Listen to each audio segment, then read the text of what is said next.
Ви благодарам, почитувана заменик председавач со комисијата, почитувана колешке.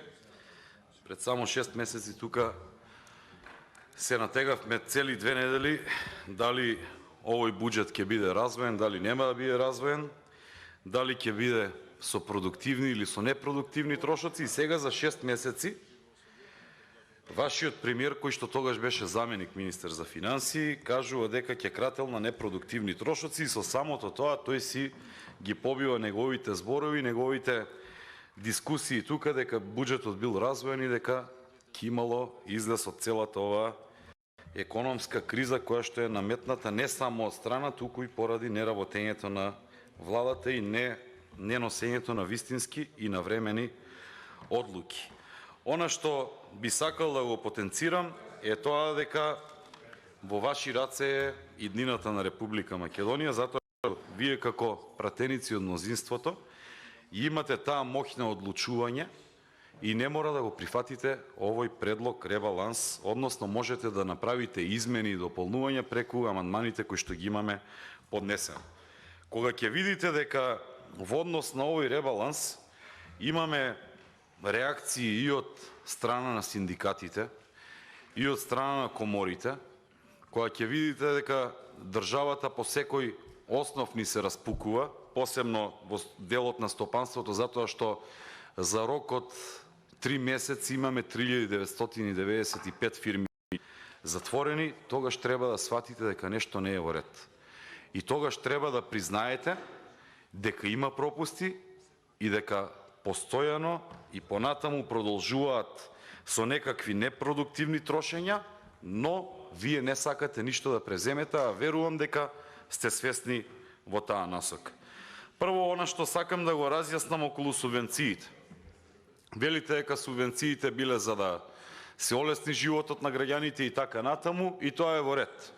Меѓутоа, субвенциите се економска мерка која што треба да вроди со некаков плод. И тие во Република Македонија првен беа за земјоделство, само затоа што мораме да признаеме дека со години наназад земјоделството во Република Македонија нема никаков план или правец на движење и беше за поттик на земјоделците за да може да се одгледуваат култури кои што и се неопходни на Република Македонија за да се прехраниме и за да можеме да обстоиме.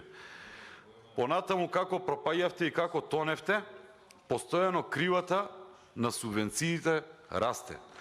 За во последниот ребаланс да се предвиди 11,5% од вкупниот буџет на државата да оди за некакво субвенционирање и тоа е доволен показател дека индустријата, економијата, правните лица, физичките лица немаат поддршка, нема доволно ликвидност, па мора да се дава некаква финансиска инекција за да можат да обстојат граѓаните. И тоа не е во ред. Но, ајде, ако во време на криза треба да се помогне на некоја гранка и треба да се субвенционира, ако треба да се субвенционираат земјоделците, од другата страна на паричката ние имаме постојана загуба. И додека ги финансираме од една страна овие групи на граѓани, овие лица, овие индустрии, овие сектори, од другата страна треба да направиме една подлога со што тековно би ги намалувале тие субвенции за да дојдеме до едно ниво каде што овие средства од субвенции ќе можеме да ги префрлиме во капитални инвестиции. Но имаме паралелно зголемување на тековните расходи за 9,4%, а капиталните расходи ни се намалуваат за 15,7%. Во однос на овие трошоци, не може социјалните трансфери да ви бидат гордост, затоа што имаме тука покачување од предвидените 124 милиарди на 132,9 милиарди. Република Македонија е социјална држава, меѓутоа ова е знак и ова е параметар дека имаме се повеќе граѓани кои што имаат потреба од некакви дополнителни финансиски субвенционирање или давања или зголемување бројот на семејства кои што се корисници на некаква социјална помош или социјални мерки за да можат да обстојат. Социјалните надоместоци исто така се во пораст за цели 2 милиарди и 200 милиони денари. Понатаму, ова што вие треба да го направите е посебно во период на криза и посебно во период на затварање на индустриите во Источна Европа, да можеме да направиме подлога за привлекување на странски инвестиции, односно на оние кои што бегаат од таму, да можеме да ги привлечеме тука. Но како ќе ги привлечеме ако немаме структура? Како ќе ги привлечеме ако Министерството за транспорт и врски ги намалува средствата кои што биле предвидени за инвестиции, посебно во инфраструктурата?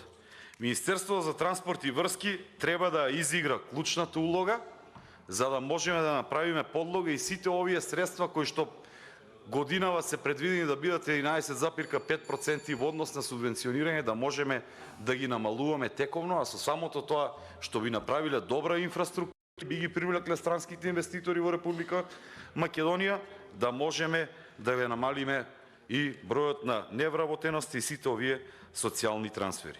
Министерството за транспорт и врски е раководено можеби од најнеспособниот министер во историјата на Република Македонија, затоа што во овие години од кога е тој министер апсолутно ништо се нема направено. Ваму веќе 3-4 пати ги слушам истите патни правци кои што требало да се рехабилитираат, меѓутоа гледаме дека 1 метар не е направен.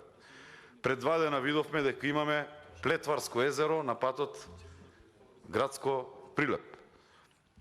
Тој пат, јас како што знам, требаше да биде завршен веќе, а вие цело време го кажувате дека се реконструира, а практично не е поместен, освен неколку ступчиња таму кои што се ставени, можат да се испотепаат луѓето кои што возат на кај Прилеп.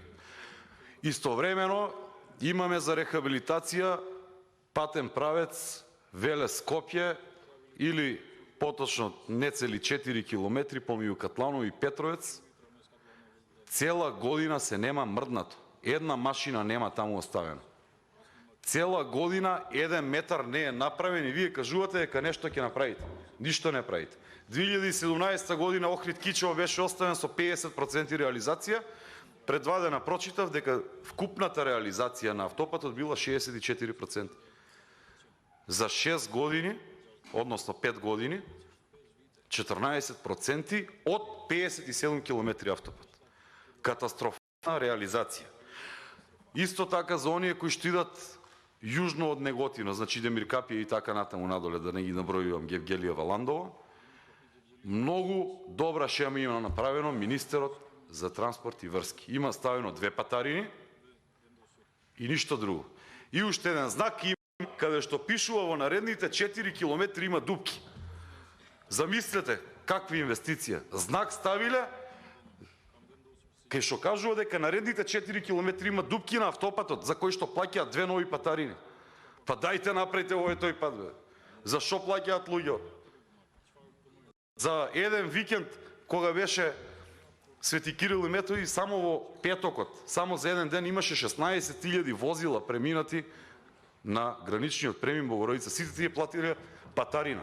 Ама прашајте ги колку платиле за амортизација, затоа што ги искршиле колите за тие 4 километри кај што има ставено знак, па после ќе гледа Стојанче нагоре вака и ќе вика safety first. Катастрофа. Проект за олеснување на трговијата и транспортот имаме намалување за 47,7%. Сообраќај и комуникација замислете за 73,9%. Ова е сето за Министерство за транспорт и врски и ќе напоменам, тоа ни е битната алка или главната алка за да можеме да направиме подлога за добра инфраструктура, за да ги привлечеме овие фабрики кои што се затвараат во Источна Европа.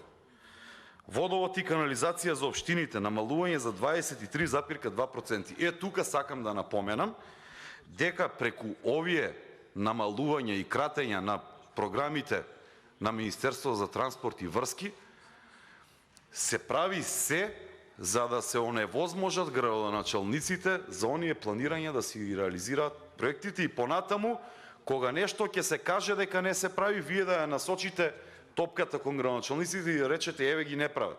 Па не прават затоа што им ги намалувате средствата водовод и канализација за општините од 226 милиони на 173 милиони, односно 23%.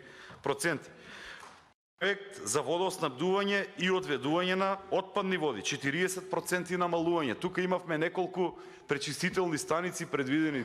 Знам белешката е тука Кумановската, мислам и уште 2-3, и таму имаме намалување на средствата. Тоа значи дека ќе се доцни со реализација, а доцнењето со реализација во период на оваква инфлација ни ги зголемува и давачките. Доколку нешто се планирало да се прави пред 2 години со цена на железото од 37 денари за килограм, колку што знам дека беше, но сега дојде до 100 неколку, па имаме некој одреден пат.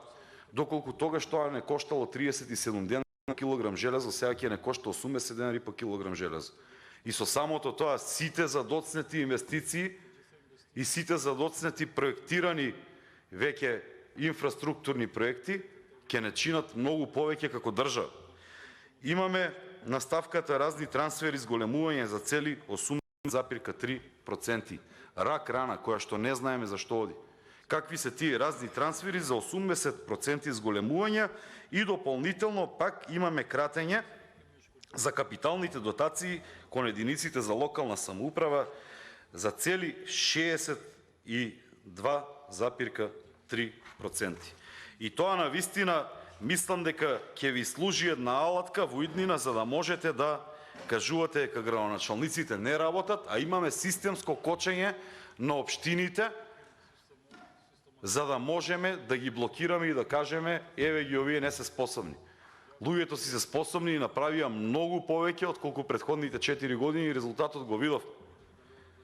Понатаму, она што ме загрижува во делот на владата. При лекувањето на странски инвестиции и развој на слободна економска зона имаме намалување за 20%. Финансиска поддршка на инвестициите намалување за 10%. Програма за намалување на аерозагадувањето 18%. Изгледа само зелени се мајците на овие од ДУИ кои што ги носеа таму кога се ребрендира. Ништо друго немаме зелено во Република Македонија. Ниту имаме, ете видовме за управување со отпадни води, ниту имаме за аерозагадување. Исто така договорните услуги кај владата се зголемени за 10%, повторно истата рак рана и разните трансфери за 54,7% и тоа е едно огромно зголемување или огромно испумпување на државните средства. Ono што ме загрижува е исто така и во делот на стоковите резерви. Во време на криза ние треба да имаме стокови резерви, кои што Љупчо Николовски кажуваше дека се фул, дека веќе амбарите и силосите се преполни со жито арно, ама тука според бројки ја нагледам дека е така. Имаме зголемување на стратешките стоки и други резерви за 427,9%, што у превод значи дека ние немаме стокови резерви. Ако вие предвидувате зголемување на средствата за набавка на стокови резерви, тоа значи дека немате. Ако имало, тогаш ќе немало предвидување на нови резерви. Сега паралелно што се прави, Љупчо Николовски, заедно со неговиот заменик Трајан Димковски, мислам дека се викаш, или Димовски, тие се спремаат за извоз преку кумановската фирма Агростар. Ете, тој податок го добив пред некој ден.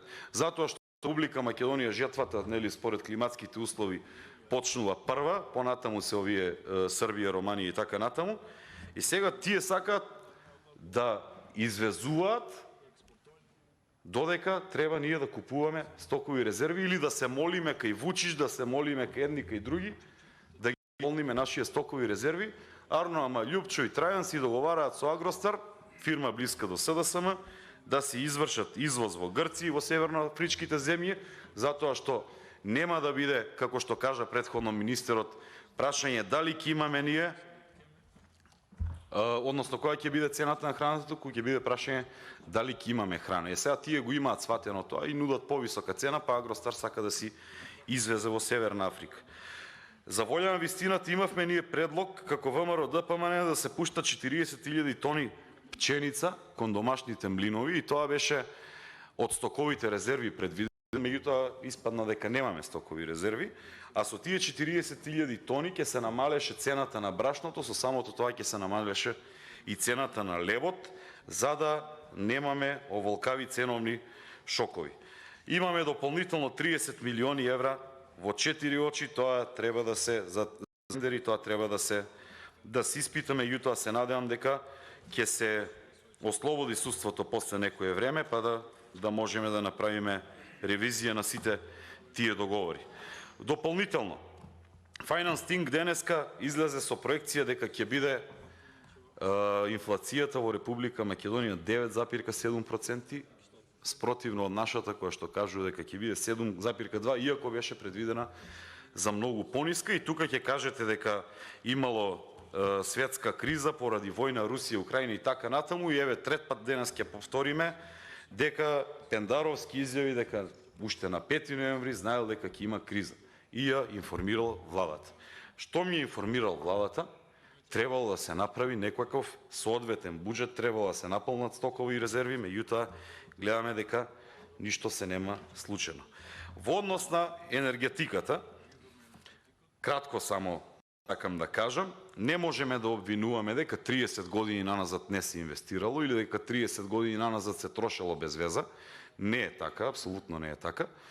Инаку 2016 година е подпишан тој Парискиот договор за заштита на животната средина, со тоа што доколку се користат фосилни горива за производство на електрична енергија ќе се плаќаат високи суми за емисија на штетни гасови и така натаму, и од тогаш наваму веќе ние како држава, како и сите 196 држави кои што го имаат подпишано тој, имаме ние обврска да ја пренамениме, да го пренамениме процесот на производство на електрична енергија од фосилни горива во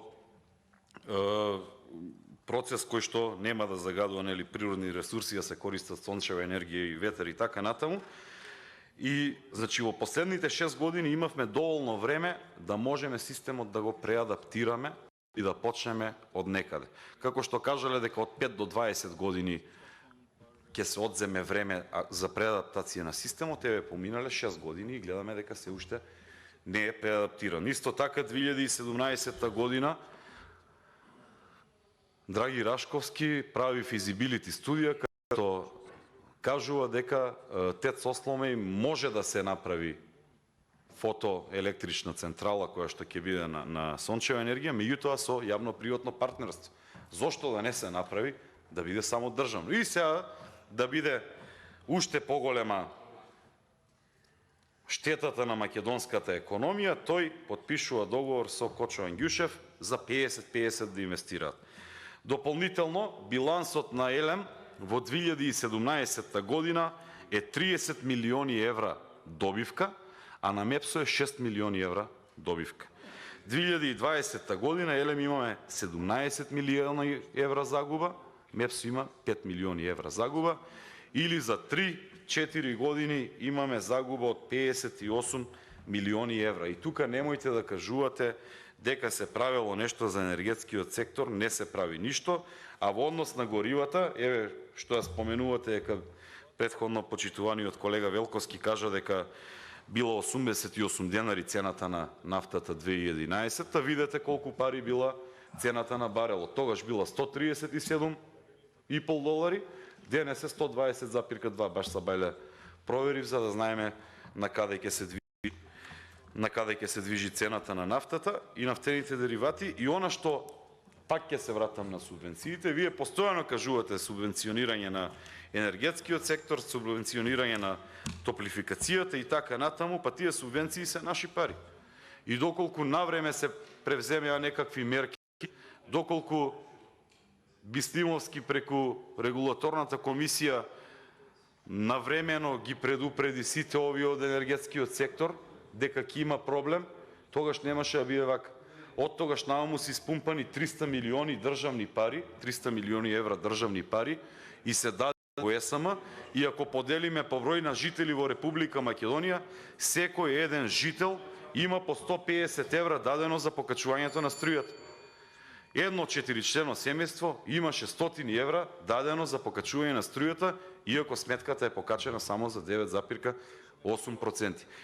Замислете тие субвенции кои што ги кажувате, тие не се од небото паднати, тие се пак наши пари кои што ги полниме преку буџет. Замислете тие 600 евра од семејства ако биле пренаменети за изградба на училиште, за изградба на градинка, за изградба на пат, на автопат и така натаму. тогаш ќе беше многу подобро. И затоа, почитувана колешке, за крај, уште еднаш сакам да ви кажам. Во ваши раце е судбината на Република Македонија како мнозинство и вие можете со измени и дополнување или со прифаќање на амандманите да ги послушате и синдикатите и коморите и да направиме еден буџет кој што ќе биде развоен да може Република Македонија да опстане и понатаму. И благодарам. Ви благодарам.